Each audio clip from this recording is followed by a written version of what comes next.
Okay, everybody, we'll get started. Hopefully that's not too loud. I encourage everybody, grab a blue bag. If you happen to not be in the seat with the blue bag, grab extras. They're really quite amazing bags. We've actually got, just to try to entice you to stay longer and give us great reviews, we've got some more giveaways here. So great questions throughout will earn you a giveaway. This is our topic about ROI. And we've tried to combine the concept of ROI with the concept of adoption. And it's interesting. We find that these are both areas that customers talk about a lot, and they're very much aspire to achieve both of them. And yet we see in a lot of cases where it doesn't really come through. So we want to talk about this. My name is Mark Sanders. I'm in the Lync product team in a group called Customer Engineering. I'm with two of my colleagues, Amy and Sasha, and they'll be coming up later to talk.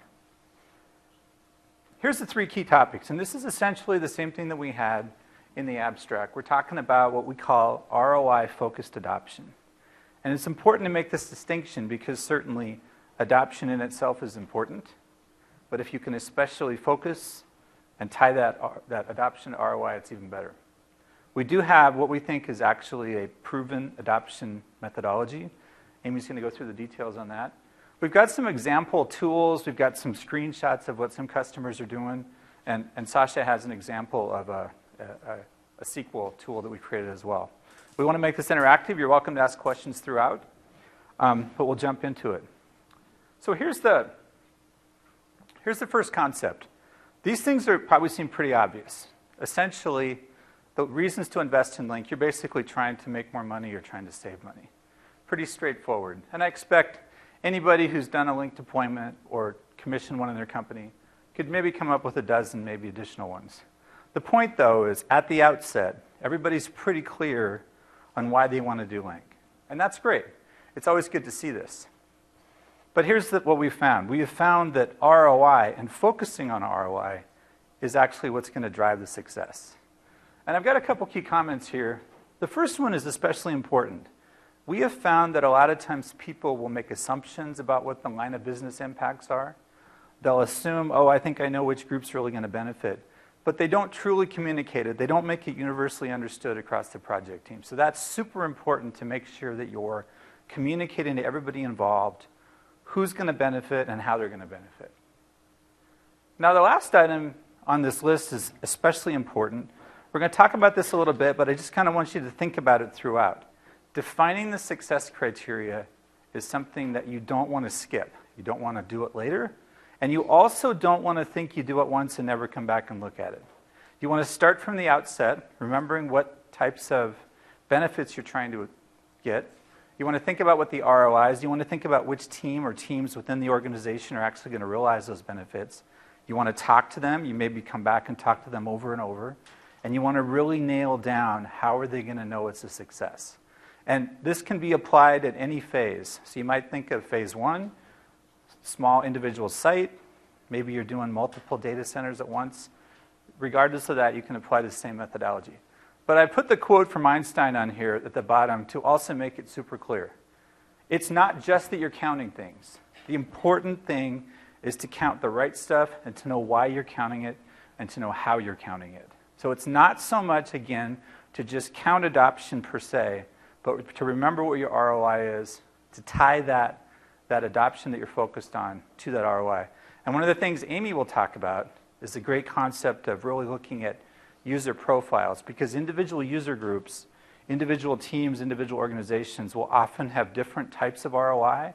They'll be looking for different benefits, and you really want to understand how they're going to actually achieve that. So we talk about line of business a lot. Talk about what are the line of business impacts.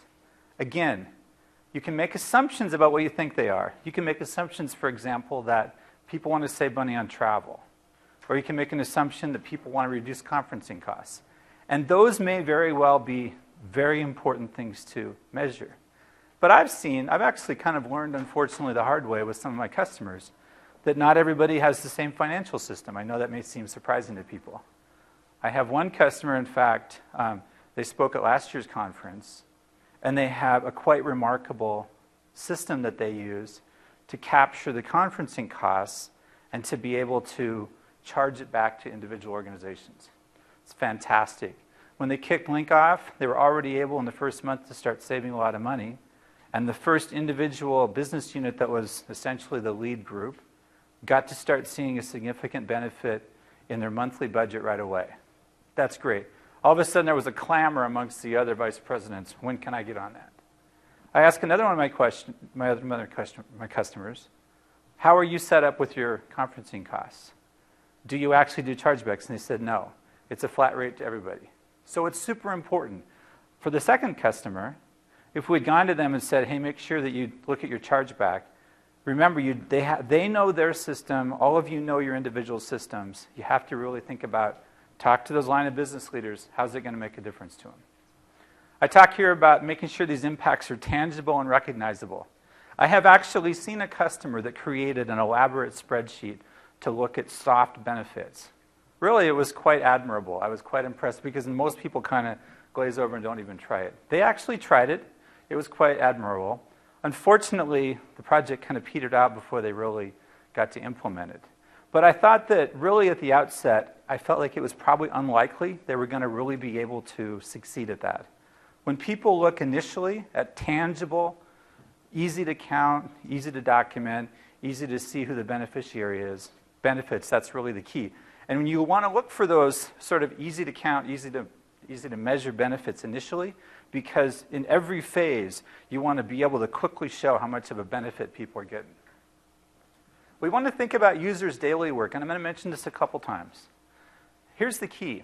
If you're going into a user's environment, and you're asking them essentially several hours a day to change the way they do business, if you think about all the communication that you do just in a regular workday, even if you're not on IM yet, you're making phone calls, you're joining conferences, you're starting to talk about people's communication during the day that's going to be at least an hour, if not several hours. And for people that are remote, people that are working from home, this could essentially be all day long.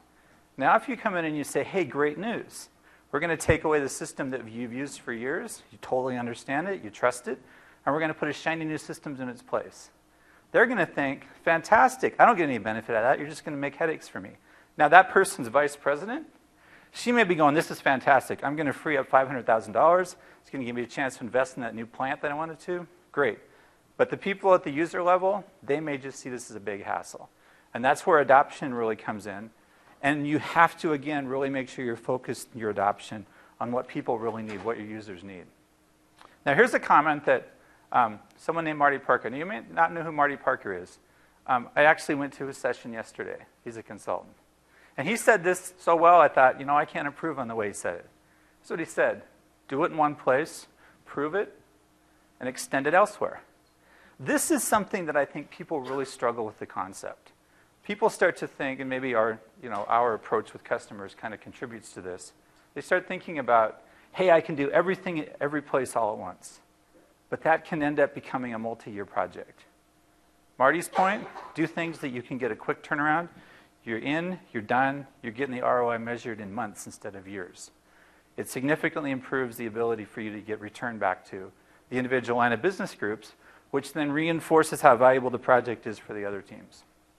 And that's what we're saying at the bottom. A phased approach can deliver line of business impact sooner. So why wait? You don't need to tell everybody, we're going to have to wait 3 years before anybody gets a benefit. Pick a team that's particularly excited. Go in, show them how they can get the benefit in the first few months. That will just increase the enthusiasm across the org. Okay, so back to the examples. I mentioned here, Marty had a session yesterday. I encourage all of you, if you didn't have a chance to see it, take a look at it. He had tremendously great examples of ROI, great examples of business cases. He went through all the math, so I'm not going to go through that today. I also wanted to highlight for you that essentially every customer session is going to have some great examples for you. As you have time over the next few weeks, take time to go through and watch those. And then I put at the bottom, don't forget the platform track. You might have noticed this year that people are now really starting to identify business cases and benefits from applications that are built on the platform. Things like using location awareness to assemble a response team, things like that. So these are, again, an area where you're going to find tremendous ways to maybe just spur the thinking about what the ROI possibilities are. Okay, so this is an example from Honeywell. Now, Honeywell spoke at last year's conference, and this is a screenshot from what they showed last year. And I think they spoke again. In fact, they were probably speaking earlier this afternoon at this year's conference. They are tremendous. You have a chance to talk to Nico, who's here this year from Honeywell.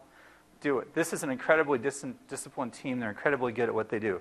Their internal deployment is the one that I mentioned earlier, where they went in and they found a way to save conferencing costs right away in the first month, and they got what I refer to as ROI envy from the other vice presidents. You can see what they put together here. This was their own reporting package. They've got usage, adoption, savings, and performance. They customize it for what they need. You may find that you want to customize it. You may find that you want to use something from a partner. You want to find that you want services. Whatever it is, you'll find something that works for you. But take the time to actually think about what the ROI is. Think about what the line of business benefits are, and make sure you know how you're going to measure it. Now, here's a really simple chart that I thought was tremendously insightful. Another customer did this a few months ago. And they decided before the project started to talk to the individual groups and just survey them and ask them, kind of, what do you think about this coming Lync deployment? And they really just asked them some simple questions on two axes, impact versus interest. And it was pretty interesting to see this. You can see that in the upper right, the admins, as many of you may expect, having been veterans at this, are going to be highly impacted, but they're also highly interested. Now, maybe they're highly interested because they recognize how much it's going to help them do things faster. Maybe they're highly interested because they know that their manager and their team is going to have to be really closely affected by this. You can see on the lower left, maybe there's some people that have lower interest and lower impact. It really doesn't matter at the outset where people sit. The point is to understand where people sit. To understand, again, it's not a matter of resistance to change. It's a matter of whether or not how this particular project fits with different teams. And maybe you look at the particular team you're focused on, what that leader is looking for from an impact. Make sure you kind of correlate it with this. And then we think it's particularly beneficial to go back later. And you can ask Sasha if you have some questions about this. Maybe you tie in with your Active Directory system to be able to show what the actual adoption impact was by organization, by location, things like this, by business group. There's different ways you can look at this, and so you could actually come back later and you could say, that particular team here that thought they were going to be only moderately impacted in the middle, like finance, for example.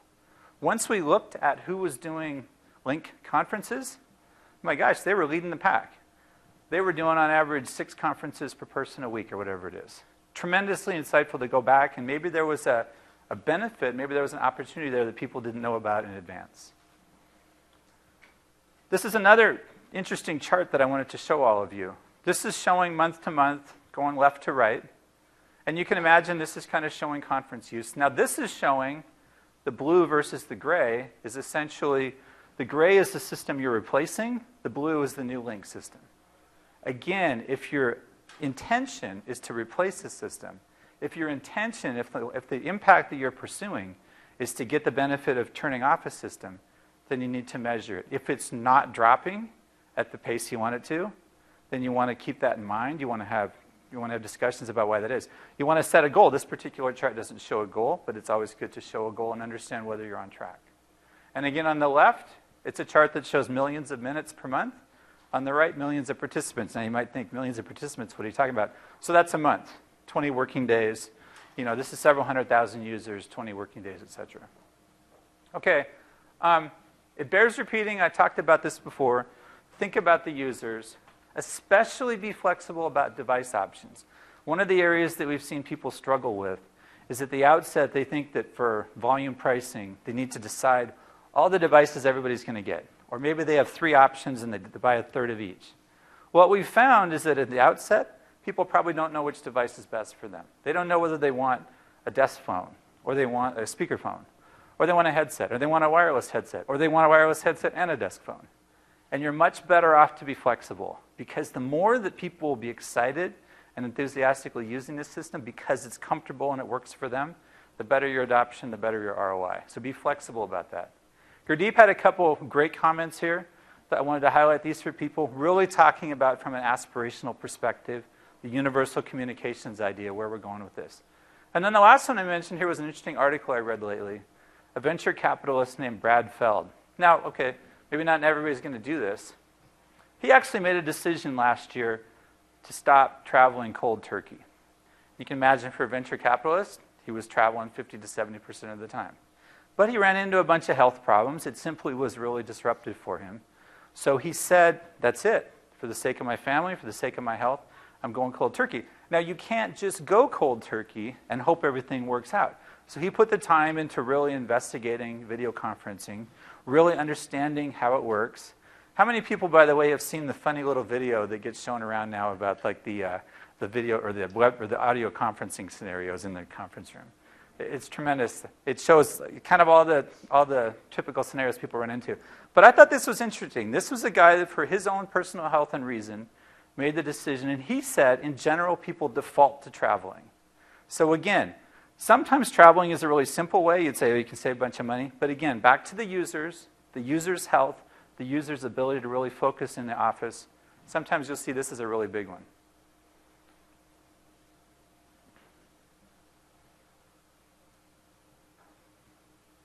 Okay, last thing I'm going to say is talking about a pilot. I would say the biggest thing that Microsoft has inadvertently caused as a bit of a slowdown for people over the last few years is we have had a lot of programs to drive pilots. And what we've learned is when you spend a few $1,000s on a pilot, you're going to get a few people that are testing out features. Then you're going to go, fantastic, we want to go and do a deployment. And then you're going to go try to do phase one. And what you learned is that your pilot didn't teach you how to do phase one. All it did is taught you what the features were. You want to think about your pilot as phase one. Maybe never do phases 2 through 10, whatever, but you want to think about your pilot as phase one. You want to think about how you're going to make sure it's reliable. You want to think about how you're going to define success criteria. You want to think about, are you looking to replace a PBX?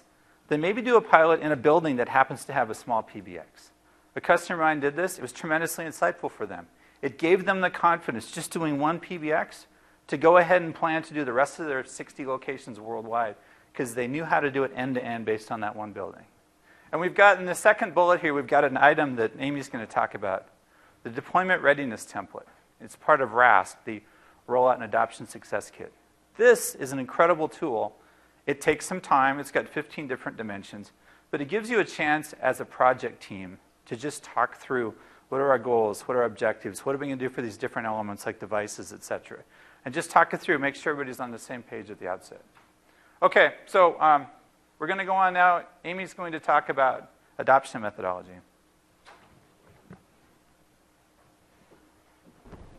Thanks, Mark. So thanks, Mark, for that high-level detail on why adoption is important. I want to break it down a little bit and take us into some of the details on the adoption methodology and how to think about how you roll out Lync, how you upgrade Lync, or roll out additional workloads and things of that nature. And for me, when I think of adoption in general, adoption happens when a user has trust in Lync. So they love Lync. They rave about Lync. They think Lync is the greatest thing since sliced bread. They tell their mother, their father, their sister, their colleagues. They're like, hey, Lync saves me so much time. Lync helped me close these deals. Lync made my collaboration experience really good this week.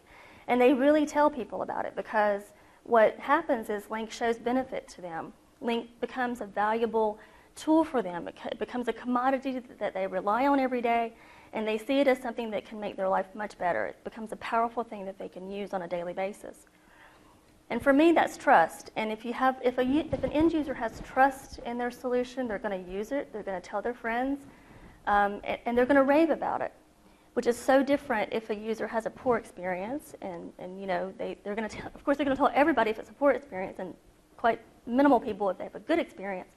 But I think my point is that when you do have users that trust in the solution, that's going to maintain and start viral adoption. And that's going to become a very powerful catalyst to making adoption become something where you can see utilization, and utilization is where you see your true return on investment.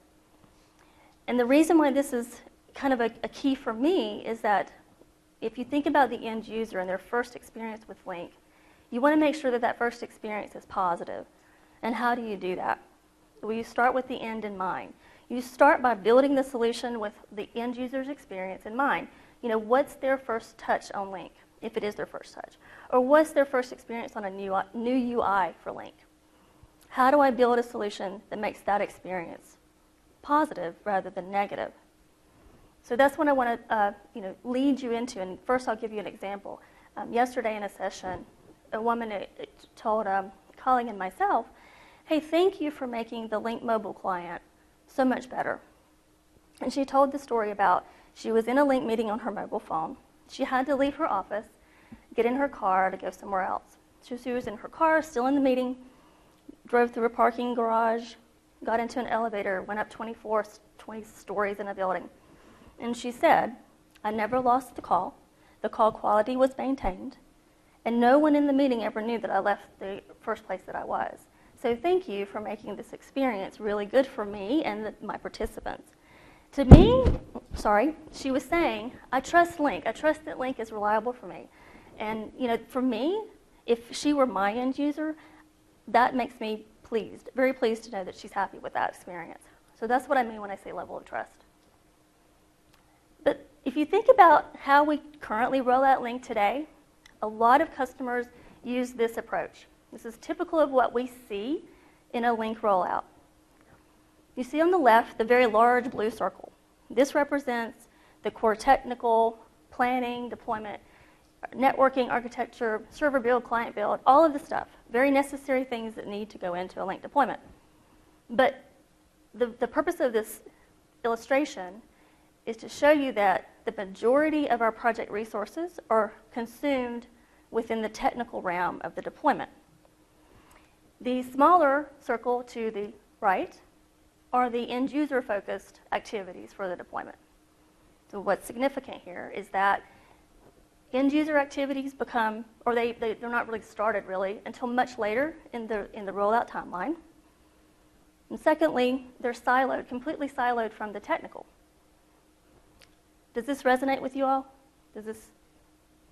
So why is this a problem? It's because what happens is IT becomes the proxy for your end user. IT says, oh, I know what my end users need. I've supported them for years. I get it. I know exactly what they're going to use. I know how they're going to use it. Wrong.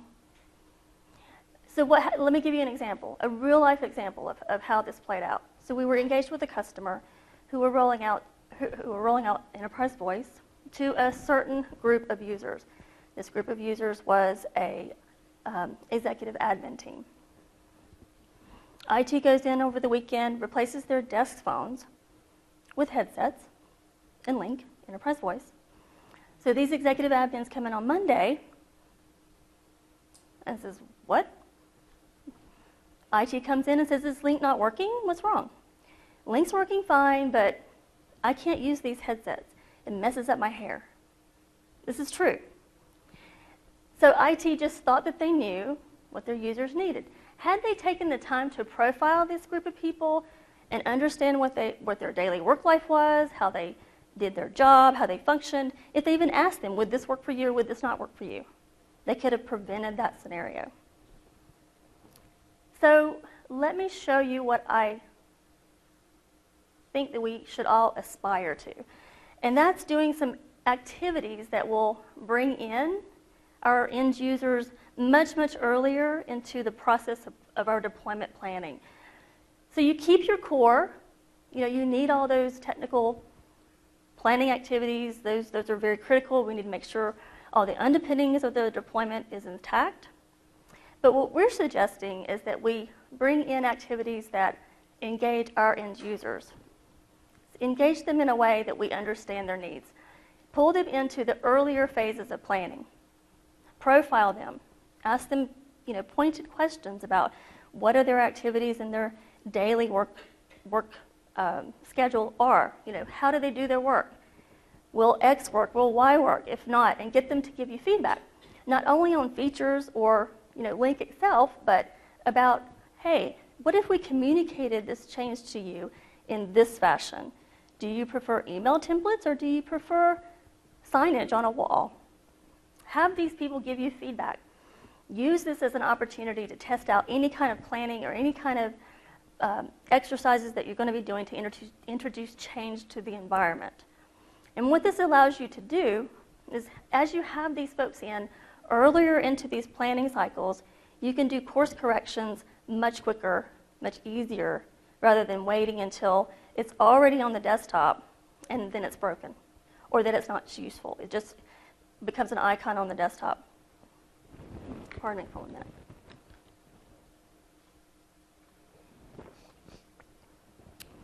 So what I'm suggesting is, as part of a phased type of approach, from an adoption methodology perspective, you want to bring in your end users and all of your stakeholders, for that matter, into the conversation about what's going to work, what's not going to work, and do it as a phased approach. I think Mark mentioned that a couple of times. So I want to give you another example of a customer that used this type of approach. And I'll let you read the bullets on the slides as I go through this. So I worked with a customer that used the previous methodology of bringing in their end users and their whole community into a phased approach. This was a very disparate type of organization. They had many different job functions, many different roles, 80,000 seats. What they wanted to do was roll out enterprise voice to the entire company, but they knew that they had so many different types of roles and so many people did different jobs. They had people in oil rigs in the ocean to desk workers, and it was very different. So what they decided to do was target a specific location where they knew that they could kind of do this sort of phased approach. They did just that. They profiled, they surveyed, they communicated, they asked questions, they got feedback, and they were able to replace the PBX in this one location with Enterprise Voice with Lync. Very successfully. So they took that same model, that same approach, and applied that to another site. Got additional feedback, did the same sort of scenarios, and was able to successfully replace the PBX at that site. And I think they did maybe 1 or 2 others, but what they found was, hey, we not only can see that this is a successful approach, but we actually see ROI here. We're ripping out our ACP. We actually see a cost savings with Lync. And so at this point, they then made it a self-service model for the rest of the org. They made it available so that they communicated to their end users, okay, why we're moving to Lync, when we're moving to Lync, and then they were able to say why we're moving to Lync, and thirdly, they were able to say, oh, by the way, we were able to save this much money by using Lync as your enterprise voice. And so the adoption of that became very viral. They had all kinds of business units coming to say, I want to save money, let me sign up. And since they made it kind of a self-service, and they had used everything that they learned from their phased approach before, their self-service model made it very easy for users to adopt and begin to see the benefits that the other folks had seen before. So I guess the macro point there is that the phased approach and lessons learned and bringing end users in early is really how we see successful customers implement Lync. So let me switch gears to some of our resources that we have available to help drive adoption. I think most of you are probably familiar with the Rollout and Adoption Success Kit. Yes? Anybody not? Okay, I won't go into great detail, but it's basically a kit that helps, from all of the 5 phases. Within each phase, there's some core focus areas to provide you some templates and some best practices and guidance that gives you some information on how you best can succeed in rolling out your Lync adoption. This is the actual kit itself. Bless you. Within the kit, in each phase, in each core phase, there's resources for planning, help desk, awareness training, and operations. And then we also give you things like discovery questions. What do I need to ask? Give you a checklist. What are my challenges? How do I overcome these challenges? And then finally, some best practices. And this is a tool that's available online. If you're not familiar with it, if you don't know where to find it, let me know and I'll help you get there. So earlier, Mark mentioned the deployment readiness report. And this is also a document within the RASC. And it's a very powerful tool. It's a template, obviously can be customized based on individual needs, but the way I've seen it used is that a project team will put their individual tasks the critical task that needs to be completed for the deployment, and oftentimes using this as a go, no-go decision point. Do we have our device strategy? Do we have our topology ready? Do we have our training strategy ready? Are we all red? Then we're not moving to the next phase. So kind of using it as a project tracking tool. It's a very good tool to use also as an executive report, so executive summary, to give your executives an idea if you're on track to meet your timelines, milestones, and then also give some reasoning or some notes and information about why you're maybe not on track.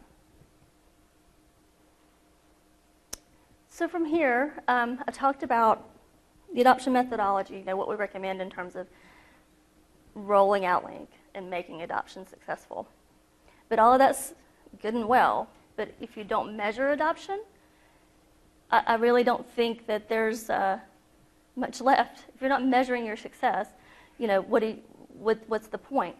I mean, most customers, all customers hopefully, have Lync monitoring server deployed and use that data, but frankly, sometimes it's not in a way that's consumable enough to see measurable adoption results. And so what I'm going to walk you through here is a couple of examples of some tools that I think everybody should be using to measure adoption and help you kind of quantify, are we on track, are we not on track? What can we do to change that? And the point of showing you this and encouraging you to measure adoption is that once you do have that snapshot and you do know how it's being used, you do know how it's not being used, then you can compare against, okay, is this what I expected? If not, let's figure out what's wrong and course correct. And all of that goes into helping us meet our business goals. So the first example that I'm going to show you is something that us in customer engineering created as a kind of a high-level snapshot. This is a tool that we can show in demo form today if we have time, but currently I'm just going to show you some snapshots, and I'm going to walk you through how you might use this. So effectively, this is the data behind this chart was taken from the CDR database, so the usage summary and user statistics table. And what we've done is we've kind of compiled the data and then spit out this chart. This particular chart is about peer-to-peer sessions. So there's an all-up peer-to-peer sessions, IM, audio, app share, and video.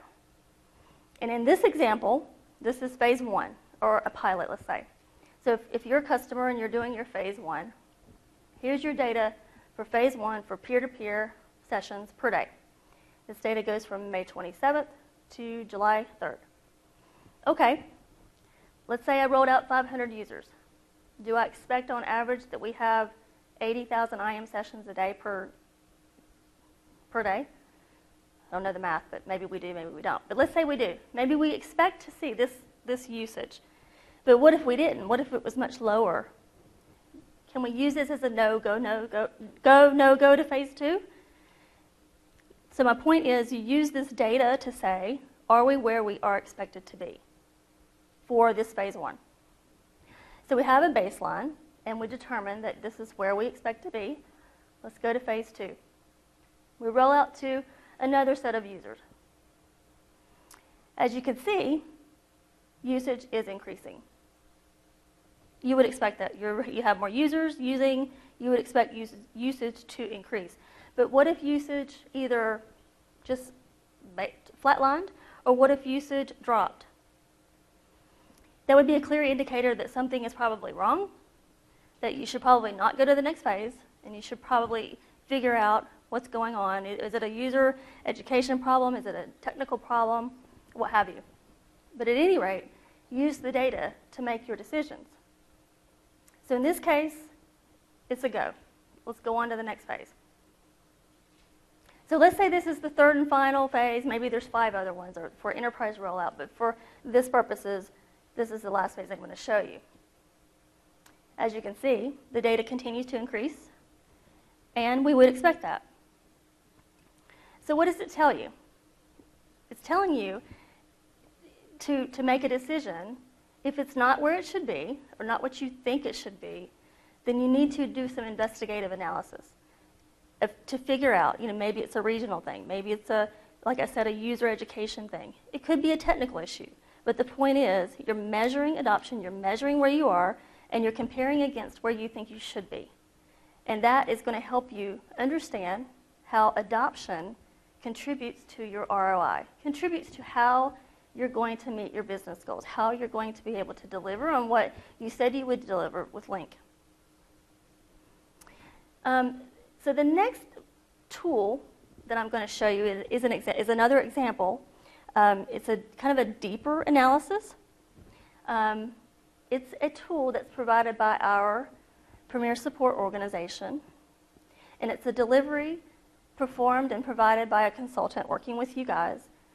But as you can see, this is another view of how you could use your data. And it gives you a really meaningful insight into, wow, I can really see usage here. I can see patterns. I can see different conferences, session minutes, etc.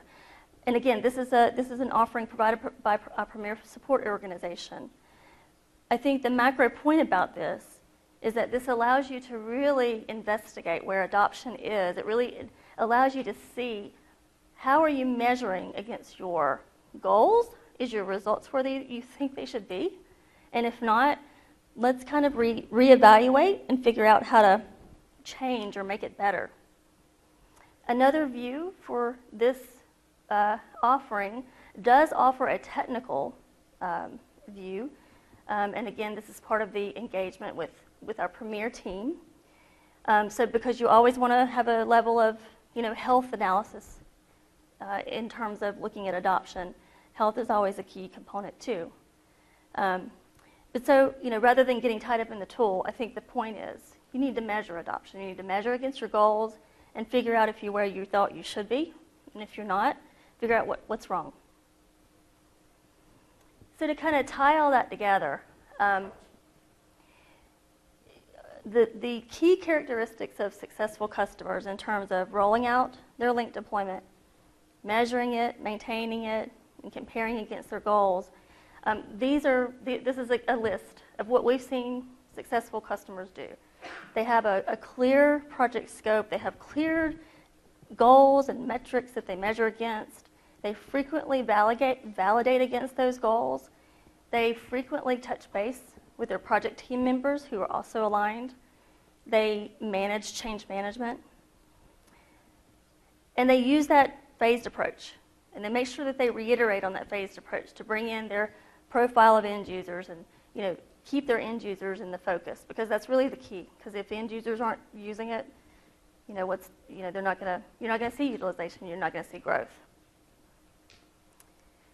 So with that, if we have time for questions, I do have some Skype minutes, and we do have some Plantronics devices, or we can show a demo of the tool.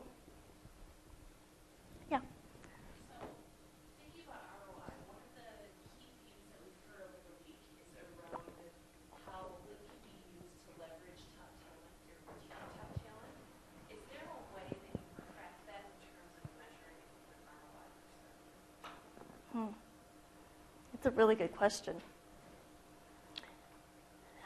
I don't know that I have a straight answer for you. How would you envision checking whether or not top talent was being retained? Well, that's exactly my question, because that's touted as one of the key things. We can revolutionize this communication method. Yep. How do you measure that? Did everybody hear the question? Well, I think that you could essentially look at that group as your critical line of business leaders, right? And you could talk to them in advance, and you could say, how do you feel about the communication tools? How do you feel about your ability to do your job? And you could get them to tell you, well, how would it be better? And then you can put Lync in place, and you could actually measure whether that actually was better for them. We've found that in so many cases, if you just go talk to the people that you're trying to impact, they'll tell you how things would be better, and that's the critical thing.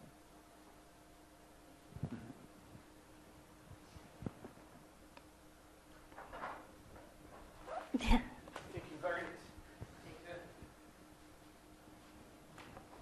Any other questions? Yeah. So you were talking about basically setting up, expectations for usage.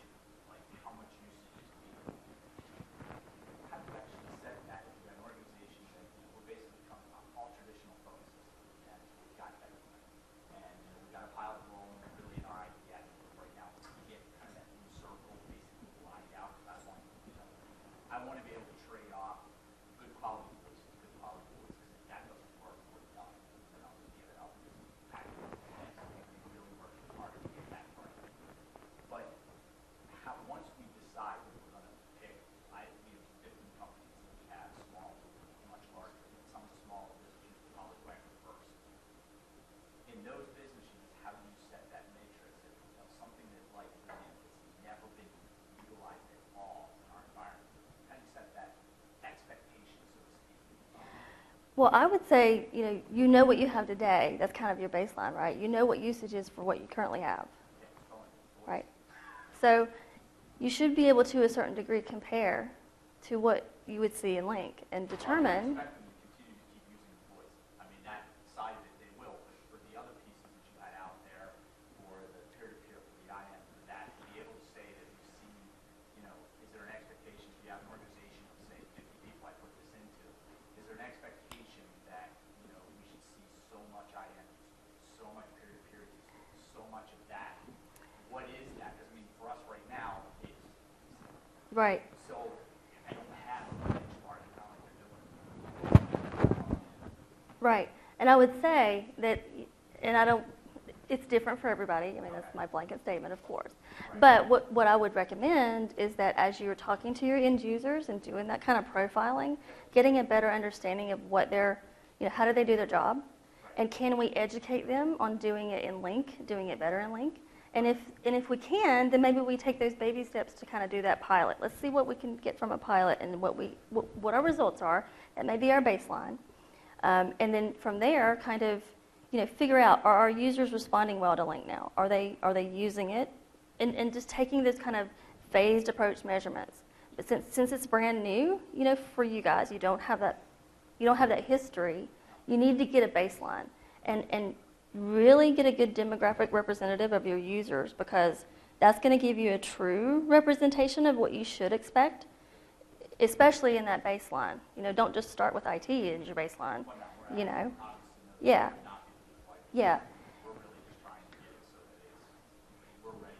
Right. To get it for the same people. Because an expectation is the quality from a voice perspective has to be solid. Rock solid. We can't have any issues with that. So that's what we're working on right now to make that piece of it rock solid. Are you doing conferencing now? Yeah. Like voice conferencing. Voice or web? Do a lot of voice, not as much web. Yep. Do a lot of voice conferencing. Is that something that you'd look at moving to Lync? Oh yeah, we're absolutely. That's probably the first place to just look at pure numbers. Yep. Okay, my people on average are doing, Believe it or not, you've already seen our IT organization we've cut it in half already just because our IT organization was using so much voice. That number I've already seen developed, and we've cut that in half just by that alone. That is a perfect example. So let's say you took that example of cutting it in half. Who's a business leader who's really going to benefit from that? Go to that person and say, hey, would your team be interested in cutting your conferencing costs in half? Mm-hmm. They'll tell you what they want to get out of it, and that'll be the key thing. Again, From a metric standpoint, where do we start our first? Because I basically, once I get past my first one, that's what I'm going to start using for all my other companies. That'll be my baseline.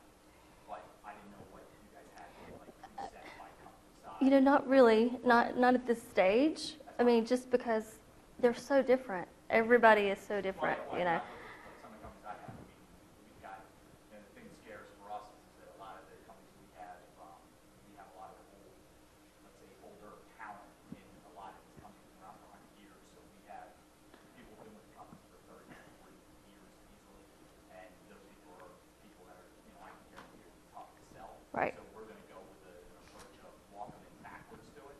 We're going to flip them over with regular desk phones, with Polycom phones on the desk, so that they don't feel like we change. We're just going to say we're changing the phone system for you, and then back them into using the rest of all the features instead of basically walking and saying, here's a headset, you're going to start using this today. That's Right. not happening. Right. Fair right now.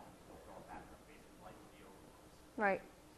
I mean, in our data, we have seen that, largely when people roll out IMMP first, that's kind of the maintains the high usage, and, time over time, IMMP is the bulk of the usage, where conferencing kind of peeps up. But again, it just depends on your user base, their culture, it really has a lot of dependencies. But the baseline is the key. Yeah. All right. So this viral kind of, mindset you were talking about before, how much of this do the users think is really just the plumbing? I mean, different stakeholders that care about the metrics, right? People that are really using the service and you're focused on, how do you get them to actually care about the reports? Because, if I'm a user, I could care less about how many minutes you're using and you're saving. I want to get my business done. Mm-hmm. So where do you get that plumbing to the I have some initial thoughts. So initially, you want their experience to be positive, number one. Is if they have a bad experience, then they will care about the plumbing. They will say, well, I can't depend on Lync. Lync doesn't give me good quality. So I think at the onset, if you want the viral adoption to be real, you have to make it customizable, so to speak. Not so much customizable, but you have to understand, okay, this role does this job, and can they use Lync in this job? Or do I need to change Lync in some form or fashion to make it easier for them to consume Lync? It goes all into profiling your users, truly. It sounds simple, but So in the keynote, they talked about the universal experience, right? And that's what we think is the big win. I mean, Lync by itself is great. They have other tools that they use today for that. But when you tie it into the SkyDrive Pro, and you know, that you give them the Dropbox equivalents or anything, are you showing those metrics as well? Or are you really just focusing on the Lync part of it rather than the universal experience? Because I think the universal experience is the better sell, at least our community users. Agreed. Individual Lync. Agreed. Today, we're just talking about Lync today, but I agree with you. But It you would needs to show be that a on whole. bigger pieces. You certainly could, We absolutely. could, yeah. You know, one of the things I've seen at customers, that's back to the viral and organic thing, right? It's not so much the trainers will go in and say, oh, hey, here's 5 great ways to do it. What'll happen is people will be talking to their colleagues and they'll go, so did you get that answer for me? And they'll go, oh, I can't get the person to call me back, or my meeting with them is scheduled next week on Tuesday. And you just go, seriously? I just tagged them. I am to my question. I got it in 3 minutes. You're going to wait till next Tuesday to get the same answer? That's the kind of, it's not quite peer pressure as much as just people helping each other and say, have you tried doing this? Did you turn video on in your meeting, for starters? You'd be amazed how much less multitasking there is. People doing email while they're on an audio conference if you turn video on. Boom, boom, boom. You get your meeting done in 15 minutes instead of 45 minutes. And that goes back to you're talking about savings. Tick, tick, tick, tick, tick, tick. 3 cents a minute, right? 6 people on a call, 60 minutes. It's scheduled for 60 minutes. People stay on for 60 minutes. That adds up fast. You can cut those down, turn those 60 minutes into 30 minutes. Tell your team, in fact, let's just start scheduling 15-minute meetings. People won't have a motivation to actually stay on the call for 60 minutes. There's a whole bunch of creative things that you can do to just sort of change the way people, and the leadership especially, can say, hey, Bob, I'd really like for you to work on this. Can you get the answer back by tomorrow? And they'll start saying, well, I can't do this. And they'll say, hey, how about if we do this? Boom, boom, boom. You give us some suggestions. Kind of help people see how it's going to benefit them without necessarily saying, oh, it's one size fits all. Everybody's going to just have all these tools thrown at them and they're all going to use them all. Everybody will figure out a different way that it really helps them. Question? I have 2 questions. The first one is the tool that you showed. Can you do a drill down on like countries, branch offices, different teams, stuff like that? You're talking about for the Premier Support Offering tool? I believe it does break it down. I'm not sure how granular. I know it does do some location-based, but I don't know how Josh, you want to talk granular. about that part of it? You want to talk about that part of it? Bring in the AD part in as well as other location information? Sure. I mean, I can't speak for that specific tool that Amy has shown, but typically what I found by talking to some other people, vendors creating the solution, they bring this information from the AD. So they merge the information from AD with the information with the CDR and actually do the presentation. And then you can do a number of different things. You can do by country, by the organization, by city, whatever basically information you have in the Active Directory. But that's on the other tools that the other companies have developed, right? So it's not specific your answer in terms of that was shown from the previous report part? So yeah, I'm not quite sure that specific tool from Premier Support, does it go into all of those details? I'm not quite sure. I know it goes into some of those details, but not quite sure if it goes maybe in all of the details that you would want. We can put you in touch with someone to ask more pointed questions about that. Yeah. Do you know the Premier Support tool, if there's an estimate of how much time or how much money it would cost to get the team out there? I don't know how much it costs. I know that it's a 3-day engagement, but I don't know any fees about it. Standard package. Yeah, I believe so. Thanks, sir.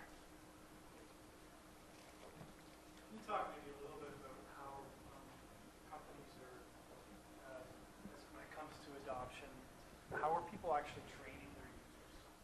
So is it, do they have bringing 10 Lync laptops to the conference room to train people? Or are they spending an hour with them? Are they doing, putting like 5 or 6 people on the floor and just deploying? Like, we don't really talk about, when you talk about ROI, we don't talk about, the workforce behind the deployment. Yeah. It's the gamut. I mean, it's all of those. I mean, customers that I've worked with have done multiple different avenues because they know that their end users consume training differently. Some people just need a quick reference card. Some people need an instructor-led course. Some people can do online. Some people just need to have somebody show them one time how to do something in a brown bag. So oftentimes, customers will set up a series of sessions for a formal type of training that they offer mostly online. If our customers have an in-house training team, then what they'll do is take a train the trainer course and then offer, to deliver that internally. And then a lot of times they'll point to the Microsoft.com free Lync training where there's on-demand, instructor-led, there's daily demo sessions. But I think oftentimes when companies know kind of how their team consumes training, so they offer it up in various different ways. And that seems to go very well when they offer those different modalities and they offer it, recordings and put it on an intranet site so that they can reuse the material. And then providing those quick reference cards and, how-to guides and videos go quite well as well, where you can just click on a 2-minute video to say, how do I start a meeting, or what is a best practice for uploading content. Those are well received as well. Another thing that we've seen is this concept of hypercare, where actually the training happens on the first day that people actually have it in place.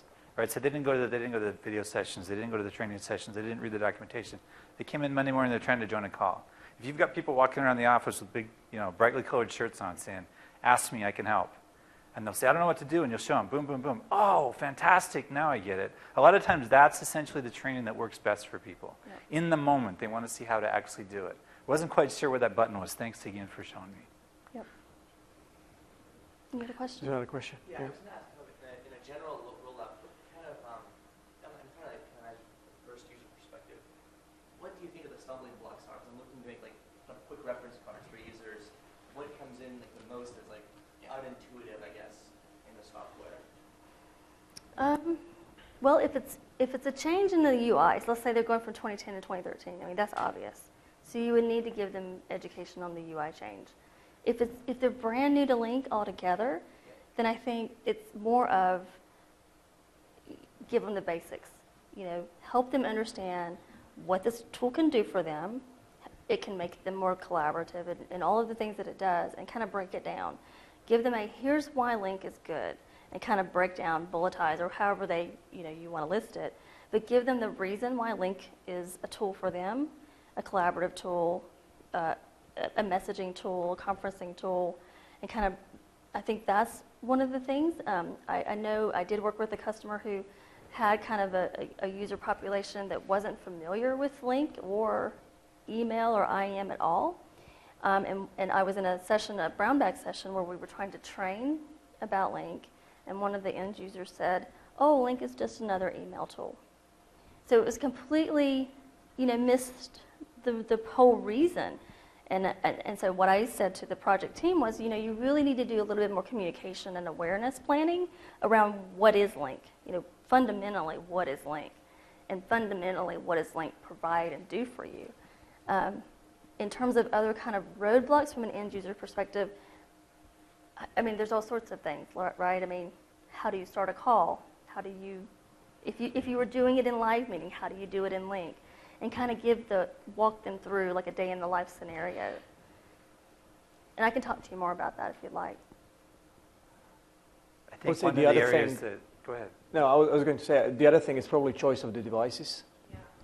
That's a very important one. I mean, you have already touched on that, but that's, not only a devices in terms of form factor, but also whether you are using, whether you have decided to use a qualified devices or not. That's for the quality of the experience. That's extremely important. That's a very good point. One of the things that we've done with Lync, especially in the meeting scenarios, is there's a whole bunch of flexibility built into it. And sometimes that overwhelms people. So for example, they just want to click and join a meeting, right? And they don't realize, I don't know what you mean. Do I want to share my desktop? Do I want to share a program? Do I want to share PowerPoint? What does that mean? How do I just upload my file?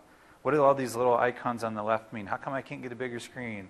There's so much flexibility in the UI, but just in terms of day one usage, people go, this is terrible. It's all this wasted space, and I'm really frustrated about it. So that's an area that we've seen where people get frustrated. Later on, if you show them meeting options and a whole bunch of things, they realize, oh my gosh, I didn't know I could do all this.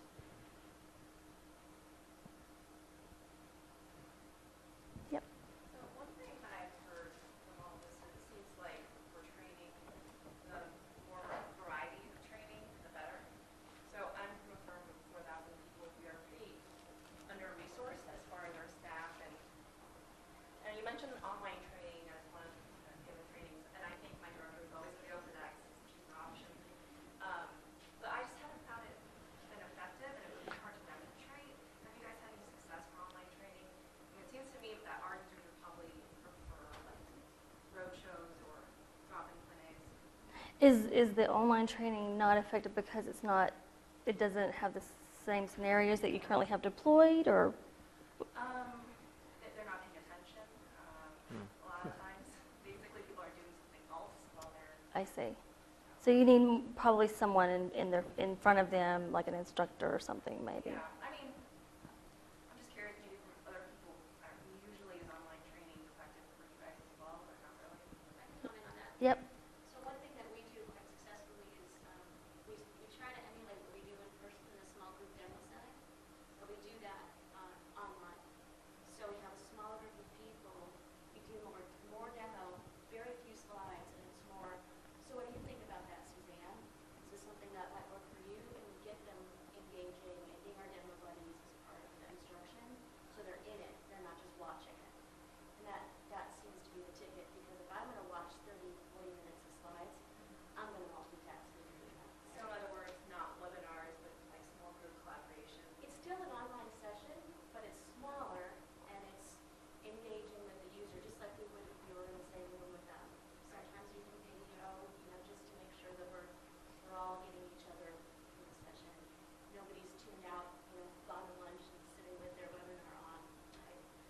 That's the risk of doing a one-to-many is Another thing that works, kind of back to the trust idea, if you've already got a team that meets for some reason, maybe a staff meeting once a week or every other week, just talk to the leader of that staff meeting and say, hey, can we use next week's staff meeting to just show everybody how Lync works? And then people know each other, and they'll say, show me again, Carrie, how was it that you actually did that? Or where's that other, you were talking about that other button that did that. And people will actually sometimes be more open and ask questions if it's a group of people that they know and they're used to having that kind of interchange. Versus a trainer they've never met before and they're kind of a little bit unsure whether to ask questions. So the other thing that we've done is you've got a history of who's done live meetings or who's done WebEx or whatever tool it is. Identify that top echelon power users. Yeah. Hold their hands, absolutely. right? And then everybody else is kind of the attendee. So if you teach the power users all the different buttons and all the different layouts, they're going to want to learn it because they're a power user. Everybody else can just come along for the ride. And draw them a map from WebEx to Lync. Show them this is how you did it in WebEx, this is how you do it in Lync. And if you do that for the top, the heavy echelon, like you said, that's where the ROI is going to come from, is those people. Because everybody else just joins their meeting. So if you get your reporting from your third-party conferencing provider or from Cisco or whomever, you have that data. And you can track those users over time on Lync and see if the work you're doing to emphasize Lync to them is paying off in the numbers in your ROI. So, but you know who those people are, right? And you can use that to your advantage to move the needle. And don't forget your admins. Probably the single most important group is the executive admins. Nobody will torpedo a deployment faster than the executive admins not able to do something. Along that same line, one of the things that we stumbled into, we started doing monthly, call it knowledge sharing sessions, but they're basically show and tell for those. And we facilitate it. We open it up for the first 5 minutes with whatever the topic is. We cover all the Microsoft tools. We do OneNote is pretty popular, but Lync is also really popular. And I talk for 5 minutes. The next 55 minutes is users talking, and they talk over each other because they get so excited to share their tip in. And by the time they're done, I always learn something new. And people are anxious. Once that one ends, they want to know when the next one's coming. And they miss that one, when can I attend it again, when you can offer that same topic again. That's great. Does that help? Yeah. What else? Any other questions? Would you like to see the demo of the tool? Yeah? I think we have time. Yeah, we've got 13 more minutes, so I can make it nice and short. It's basically a tool that I've put together based on the work I've done with Mark and Amy, and it's really leveraging the infrastructure that customers hopefully should have already. It's based on SSRS, so if they have monitoring server deployed already, they have all they need actually to deploy something like this. So it's essentially a custom reporting based on top of monitoring, on top of SSRS. Okay, and it's leveraging monitoring server database, so nothing fancy here. Just a few things I would like to. I don't want to bore you with all of the details. Maybe just a few things I'd like to call out. Two things really that maybe stands out here. One is that at the top we have this gauge where we are actually assessing how many active users we have from the specific point in time. And the specific point in time is something that you define at the top. You can see this active since at the top, right? The other thing that you also define here is, well, what is your target? So Mark has alluded to the target. We didn't have it in one of the charts. So he was saying, hey, it would be maybe good to have a target as well. So you can kind of set a custom target and aspire to the target. And when you actually specify active since and a target, then the gauge essentially does the rest. It's in this specific case, oops, that's not what I wanted to do. So in this specific case, you can see that we have 47,000 plus registered users in total. And then out of that number, starting 19th of October, so top left hand, 2013, we have 30,000 plus users, which is roughly 83% of total users. So essentially, and you can see actually in a gauge that we are hitting this target, so we should be hopefully happy with that. Okay.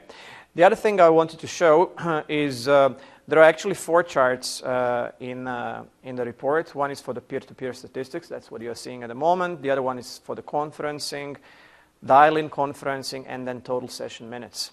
Now, one thing that this is basically coming from a real customer data. We're not going to mention the customer, but this is real data. What is interesting maybe in this chart is a couple of things.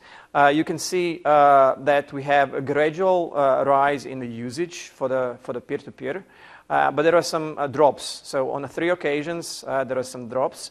And then Amy was saying, hey, can we actually explain that? Always think, hey, does this make any sense? And actually, when you see and have a look at the dates, it makes perfect sense. So, for example, around 1st of July, you can see this drop, which is essentially 4th of July in North America. So you would expect actually to see the drop. And there are a couple of others, beginning of June and then beginning of September. And I'm told that's Memorial Day and Labor Day, right? So all makes sense. Now, one of the things that you might be actually interested to see is, okay, how can we actually, we're expecting those, how we can actually eliminate those from our calculation to represent a bit more a reality maybe. Well, one of the things that we have done in the tools is to say, well, to start with, well, let me show you actually first how it looks like with all of the days in a week. So when you include all of the days in a week, it looks like a bit different, right? It has Sundays and Saturdays, so weekends, and that's why you have these kind of amplitudes going up and down. So one of the things that we can do is first to say, well, let's actually try to eliminate those 2, Saturdays and Sundays, because we are expecting actually a drops in the usage during these days. And that's the chart that you have seen already. Now, the other thing is to say, okay, well, not only that I would like to eliminate the weekends, let's actually see what happens if I eliminate dates around the 4th of July, because I know that's when actually something is happening. So I'll just kind of remove a few days around 4th of July. Do it like this. Do the view of the report. And then you will see actually that the chart looks a bit different. And the numbers are slightly different as well. And so that's kind of I guess, give you a bit more representative view of what you would expect. And then always you're asking yourself, hey, is that something that I would really expect? Now, Mark, you can probably comment around just before the 4th of July. You can see actually that until that point, it was kind of I wouldn't say a flat line, but it was kind of going around a flat line. But at that point, we have actually a slight bump. I think you were engaged with this with a specific customer. Yeah. So they've added probably some users, right, or something. Yeah, they added several thousand users at the end of June. Okay. So you can see it starting to ramp up. Yeah. So that's again, hey, does this make any sense? All of a sudden, it was a flat line, and then it starts growing. Why? So the explanation why is they've added a couple of thousand users.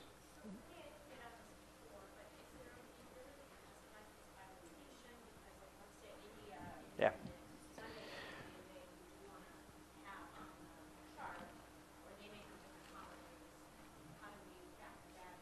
Sure. That's an excellent question, and actually it goes back to the question asked.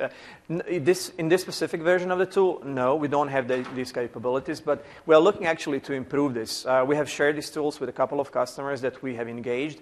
They like the tools. They gave us the feedback, and one of the feedback, to be honest, was, hey, can I actually slice and dice the data per location, country, and so on and so forth. So we are looking actually to improve that, and this is a great feedback, and we've heard it. It's just kind of a pilot on the top of what we've heard already. It just validates that it would be good to have.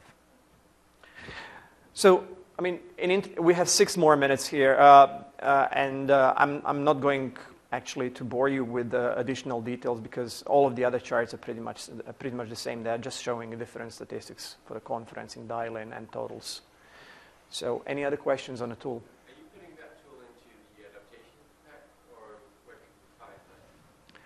So this tool is currently just available for Microsoft internal people when they're engaging with the end customers. And actually, to be honest, we have shared it with maybe a handful of customers so far. We are going to do it with much more, I believe, through some of the programs that we are doing. But good point. We are actually looking, based on all of that, based on the feedback, we are looking if we can actually release it for free to everybody else. The last slide up with the email address. Yeah. Oh, yeah. Okay. So we have an email address if you want to write to us. So, do you want to flip over? Oh. Yeah. That you can actually go in and get a report Yes. management on a regular basis, telling them the state of the rollout. So there is a Lync email address. So if you have any feedback on this, shoot us an email and we'll get in touch.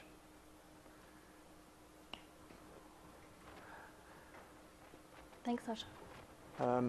I mean, to be honest, we can ship it probably, I mean, today, because there is a deployment package, how to deploy it, there is a documentation, how to do it, which we are all using with these sample customers, trial customers, pilot customers, what I like to call it.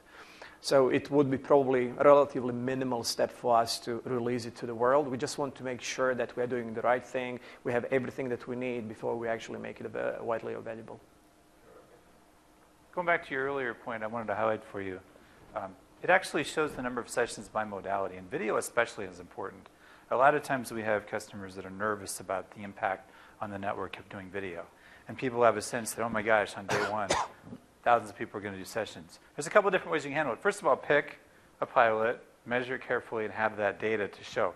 On that one, there was hardly any use of video. Other things that people have done is they just don't announce video. Because what happens is it's self-fulfilling. You announce make a big deal about it. Sure enough, day one, everybody uses it, and maybe it causes a problem. So you just sort of let it virally get noticed by people. But it gives you the data to go back to people and say, hey, I don't think we're going to have a significant network impact. Or maybe we choose to do it in an area where we already know the bandwidth is sufficient. We'll wait until other areas maybe they have to have some increase in bandwidth. It gives you more data to go back and decide what your strategy is going to be. Well, thank you.